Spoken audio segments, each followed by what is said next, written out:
Hey gorgeous people, I hope you're having a fantastic Friday, and of course really exciting with Christmas just around the corner, and no doubt everyone's kind of winding up and getting things all sorted, and really looking forward to a beautiful Christmas break.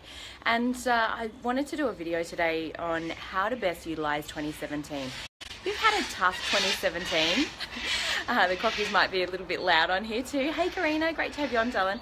So if you've had a tough 2017, or a 2017 that perhaps challenged you in ways that you weren't really sure that was going to happen, or things like that. Hey Diane, great to have you on, darling. Then this will be a fantastic process for you to take yourself through, and it's something that I really make sure that I do at the end of every year, because reflection really does help create, well, I guess reflection and distinction on the previous year. Hey Di, great to have you on. Can really make a huge difference in what you're wanting to create for yourself moving forward. And I always say contrast is fantastic. So when I speak about contrast, it really is about, you know, what were the challenges, what were the obstacles, what were the things that, hey Denise, great to have you on. Hey Sal, lovely to have you here, darling.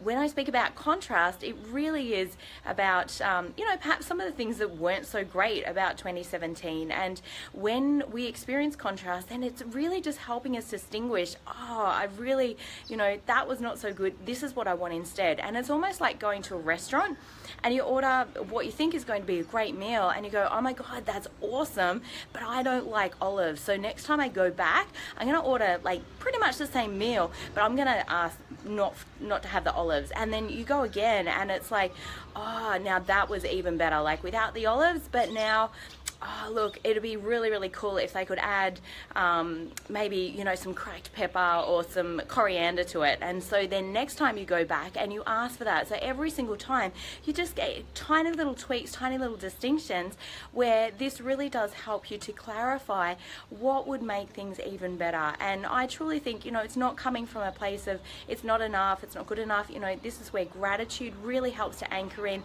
all the amazing stuff. Thank you for the like, and please, yeah, send me some love hearts if this is really resonating for you as well, or if you've got any questions around it, that would be super awesome as well. Hey Crystal, great to have you on, Dom. So like I said, having those clearer distinctions around some of your experiences, and being able to take the time to really honestly reflect on that and be able to go, right, that was 2017, what is it that I'm really wanting to create moving forward? Now there's 3 ways that I do that, and that's using a set of questions, which is, what was great about 2017? What did I love? What do I want more of in 2017?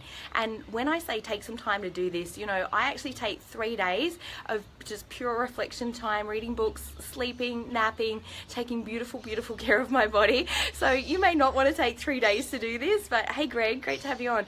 But set up some time. It might be half a day, it might be 1 hour, whatever it is for you, but make sure you set some time to do this, because it's so powerful. So what was great about 2017? What did you love? What do you want to bring from 2017 into 2018? What would you like to re-experience? What would you love to really enjoy again, and perhaps expand on and take to the next level? Now the next question is, what could be even better? And the language around this is super important, and this comes from my mentor Scott Harris, and I'm not sure where he got it from, but probably from one of his mentors.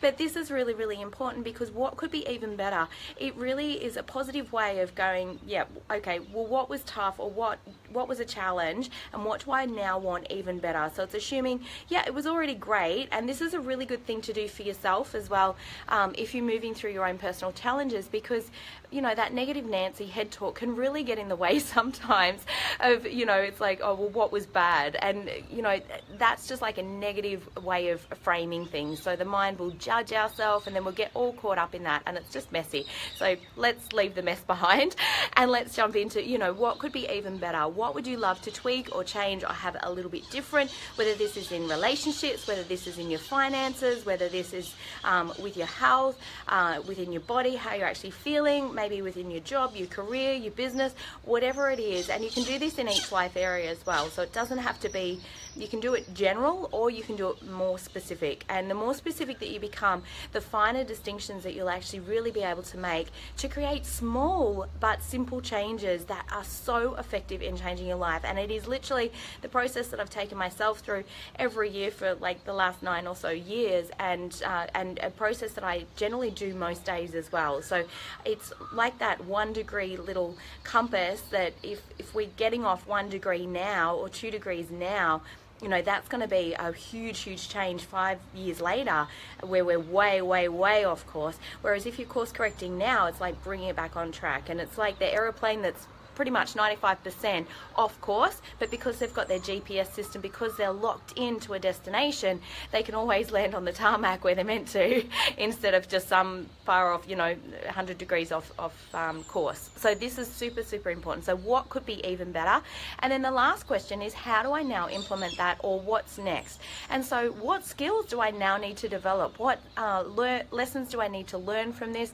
How am I going to implement this in my daily life? So if this is just improving your health, what are the daily action steps that you're actually going to take where you're really committed to? And don't make it too hard for yourself. Set yourself up to succeed. Success breeds success, and it's where self-confidence is truly built, is from that like small tiny little incremental steps, small tiny wins. And I know, like, if I've been going for something like in a big way and I've lost a bit of confidence within myself, it's exactly where I take myself back to. It's just like, right, let's just build on this success again, just bring it back. Small achievable goals that help me move forward in a really sustainable way.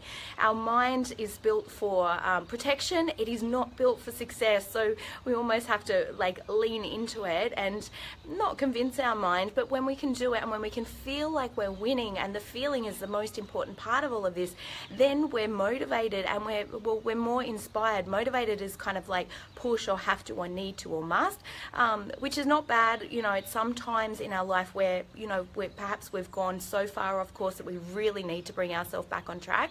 But a lot of the time I find a lot of energy flows so much freer when it comes from feeling inspired, from feeling excited, from feeling like, oh my God, that felt so good to do that yesterday, let's get in, let's do it again today. So that can be really important as well. So figuring out, you know, what's next for you. What do you need to implement in 2018 that's really going to make a difference to your life, really help you get on track? And if you don't have a morning ritual or a morning routine that really serves you for optimal health and energy and vitality and helping you physically and emotionally and mentally feel great, and I also bring in spirituality into that as well, then that is going to really set you up. If that is not a practice that you've previously done, I would strongly encourage that. My practice started seriously with just 10 minutes of reading a positive book every day. It is something so simple and so achievable that, you know, if I can't dedicate 10 minutes to helping my mind think differently and expand my mind and open my mind, then, you know, I think, you know, we're making it pretty tough on ourselves to improve our life. So that was where I started. Now these days I have exercise in there, I have yoga, I also do meditation, I do journaling, I get clear. Hey Helen, great to have you on. Hey Sania, where I bring all of those things into play as well. Now on February the 2nd, if you are in Wagga, myself and 3 other beautiful women that are passionate about helping people are running a High Vibes event as well. So this may be something that you want to check out if you live in the Wagga area, and we are really excited to be bringing that to Wagga and helping people find powerful ways of raising their energy and uplifting their energy. And I think it's perfect time generally, you know, after we've been through the holidays and we tend to be a little bit lax with ourselves, even though, you know, we might have set a great New Year's resolution around our health and well-being, but we can tend to beat ourselves up a little bit too if we feel like we're already falling off track. And that's where, like, set yourself up for success in that area as well. So get clear on what are your promises to yourself, what are your commitments, and whatever you choose, just stick with them, because every single time that we don't follow through on our own commitment to ourselves, it's just like the same with a friend. If you promise something to your friend and you don't show up and you don't show up and you don't show up, guess what? You know, that friend doesn't trust you anymore. It's exactly the same with ourselves, and we get angry and we get frustrated and we feel like we're failing, and then that just takes us straight off track within 3 to 4 weeks of our New Year's resolution normally. So this is so important in terms of set yourself up for success.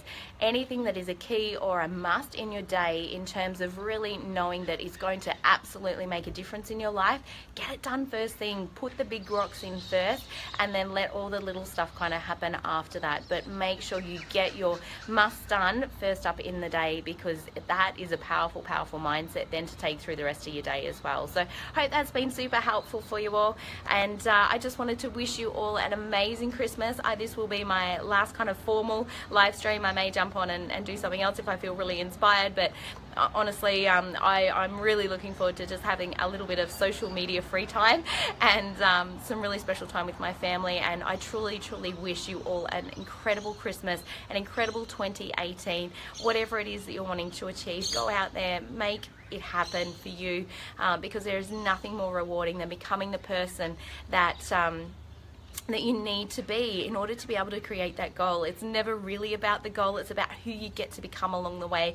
And I know that that's been certainly very true for me, and I know that a lot of my mentors speak about that as well. And I really want to thank you for tuning in, for being a part of my world, and lots of love to you all, and have an amazing Christmas, beautiful 2018, and I really look forward to connecting with you all again next year. Have a great day. Bye.